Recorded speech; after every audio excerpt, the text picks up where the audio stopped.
বাংলাদেশ বেতার রাজশাহী। এখন শুনবেন বাংলায় স্থানীয় সংবাদ।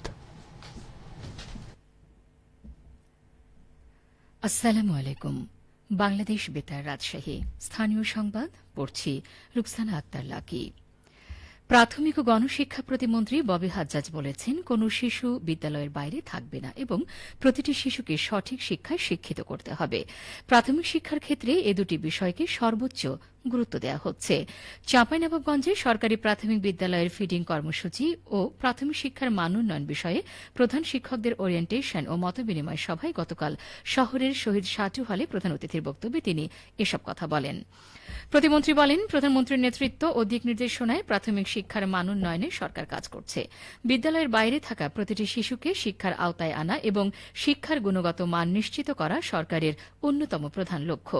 এ লক্ষ্য বাস্তবায়নে শিক্ষকদের আন্তরিক ভূমিকা রাখতে হবে। তিনি বলেন, প্রশাসনের কর্মকর্তারা নীতি নির্ধারণ ও বাস্তবায়নের কাজ করলেও শিক্ষার্থীদের সঙ্গে সরাসরি কাজ করেন শিক্ষকরা।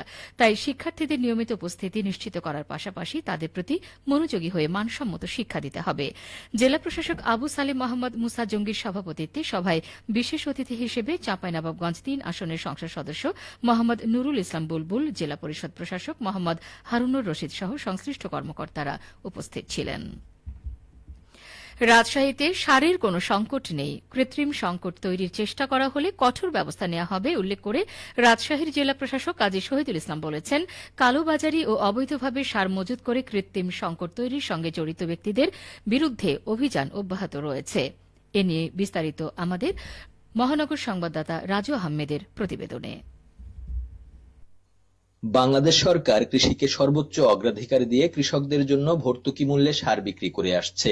রাজশাহী জেলার গুদামগুলোতে বর্তমানে প্রায় ২৫০০ টন ইউরিয়া সার মজুদ রয়েছে। প্রতি মাসে সময় মতো সার সরবরাহের পরেও একটি মহল অবৈধভাবে মজুদ করে কৃত্রিম সংকট দেখিয়ে কালোবাজারে অতিরিক্ত দামে সার বিক্রি করে আসছে। এই চক্রটিকে ধরতে তৎপর প্রশাসন, এমনটাই জানিয়েছেন রাজশাহীর জেলা প্রশাসক কাজী শহীদুল ইসলাম। এখনো পর্যন্ত প্রায় ১,১২৯ বস্তা সার উদ্ধার করা হয়েছে এবং ৩ লক্ষ টাকার মতো জরিমানা করা হয়েছে। আমরা চাচ্ছি ভিজিলেন্স অব্যাহত থাকবে। প্রত্যেক উপজেলায় আমাদের মোবাইল টিম রয়েছে এবং কৃষি অফিসার যারা রয়েছেন তারা প্রত্যেকটি পয়েন্টেই থাকবেন। কেউ যদি সার নিয়ে ব্যত্যয় করে বা কোনো অনিয়ম করে তাহলে আমরা প্রথম ব্যবস্থা নিচ্ছি। জেলা প্রশাসক বলেন, কোন ডিলার কি পরিমাণ সার বিক্রি করছেন তা স্থানীয় কৃষি অফিসার সহ প্রশাসন নিয়মিত তদারকি করছে এবং আমরা ভিজিট করে সার যে প্রত্যেকটি ডিলার কতটুকু সার তুলবেন তার বরাদ্দকৃত সার তুলে সাথে সাথে স্টক রেজিস্টার করবে। আমাদের সেখানে কৃষি অফিসার রয়েছেন এবং কতটুকু বিক্রয় করলেন সেটিও আমাদের দিন শেষে তথ্য দিতে হবে। এটি আমরা এনশিওর করেছি। কৃষকদের আশ্বস্ত করে তিনি আরো জানান, আগস্ট মাসের জন্য পর্যাপ্ত সার ছিল এবং আগামীকাল থেকে সেপ্টেম্বর মাসের বরাদ্দকৃত সার তুলতে পারবেন ডিলাররা। আমরা সরকারের বরাদ্দ চেয়ে অতিরিক্ত বরাদ্দ চেয়ে চিঠি দিয়েছি। আশা করি কোনো ঘাটতি নেই এখন সারের এবং ঘাটতি হবে না।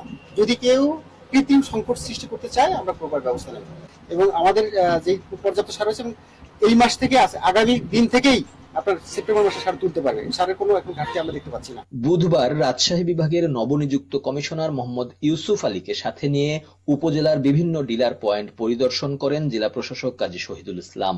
আজকে আমরা এই ডিলারে এসে দেখলাম যে আমাদের গত মাসে অর্থাৎ চলতি মাসে অগাস্ট পর্যাপ্ত সার রয়েছে। সরকারি যে বরাদ্দ এতে কোনো ঘাটতি নেই।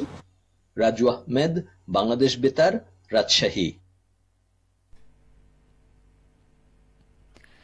সিরাজগঞ্জে যমুনা সেতু পশ্চিম সংযোগ মহাসড়কে চুরি, ছিনতাই, ডাকাতি দমন, অবৈধ লোড আনলোড ও চোরাই মালামাল বেচা কেনা রোধে বিশেষ অভিযান পরিচালনা করেছে জেলা পুলিশ। গতরাতে ১৯ কিলোমিটার মহাসড়ক জুড়ে এই অভিযান পরিচালনা করা হয়। অভিযানে মহাসড়কের নলকা ও পাঁচুলীলায় একাধিক অবৈধ মালামাল বেচা কেনার দোকান বন্ধ করে দেওয়া হয়। স্থানীয় থানাগুলোকে মামলা দায়েরের নির্দেশনাও দেওয়া হয়। মহাসড়কে অভিযান শেষে কেপিআই স্থাপনাসমূহের নিরাপত্তা জোরদার এবং সিরাজগঞ্জ শহরে রাত্রিকালীন সার্বিক নিরাপত্তা ব্যবস্থা পরিদর্শন ও তদারকি করেন পুলিশ সুপার সাইফুল ইসলাম শান্ত। নওগাঁর মান্দা উপজেলার সতীহাট এলাকায় থানা পুলিশের উদ্যোগে মাদক এবং অপরাধ প্রতিরোধে পথসভা অনুষ্ঠিত হয়েছে। গতকাল অনুষ্ঠানে প্রধান অতিথি ছিলেন পুলিশ সুপার মোহাম্মদ তারিকুল ইসলাম। এই সময় তিনি সতীহাটের ব্যবসায়ীদের সাথে অপরাধ প্রতিরোধে এবং মাদক দমনে মতবিনিময় করেন। প্রধান অতিথির বক্তব্যে পুলিশ সুপার মাদক প্রতিরোধে জেলা পুলিশের জিরো টলারেন্স নীতি পুনর্ব্যক্ত করেন এবং মাদক প্রতিরোধে সামাজিক আন্দোলন গড়ে তোলার আহ্বান জানান। একই সাথে ব্যবসায়ীদেরকে অফলাইন এবং অনলাইন প্রতারণা থেকে সতর্ক থাকার আহ্বান জানান। সবশেষে আবহাওয়া। আজ দুপুর 12টায় রাজশাহীতে তাপমাত্রা ছিল 35 ডিগ্রি সেলসিয়াস। এ সময় বাতাসে আপেক্ষিক আর্দ্রতার পরিমাণ ছিল 65%। রাজশাহী ও পার্শ্ববর্তী এলাকায় আজ সূর্যাস্ত সন্ধ্যে 6টা 29 মিনিটে। সংবাদ শেষ হল। আমাদের পরবর্তী সংবাদ দুপুর 2:05।